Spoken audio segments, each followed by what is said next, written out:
যাওয়ার সময় আসতেছে, তাই না মুসলমান? আর কোনো ভয় নাই, আপনাদের আর কোনো বাধা দেওয়ার মতন নাই, বাধা চলে গেছে। কোনদিন কোনো কেউ এক বৈঠকে বসে কোনদিন দেশকে শাসন করতে পারবে না। আল্লাহ রাব্বুল আলামিন ওই রকমের পজিশন কাউকে রাখে নাই। কালিমার কথা শক্ত করে বলতে পারে নাই, কালিমার কথা সব মানুষকে প্রচার করতে পারে নাই।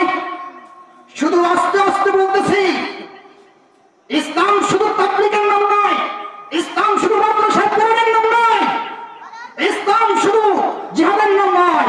এরা সমস্ত কিছু মিলাইয়া আমি ইসলামের জন্য জিহাদ করলাম না, শুধু মাদ্রাসা বই তালিম দিলাম, আমি শুধু তাবলীগ করলাম, আর দুইটা করলাম না, বলি মুসলমান হতে পারে।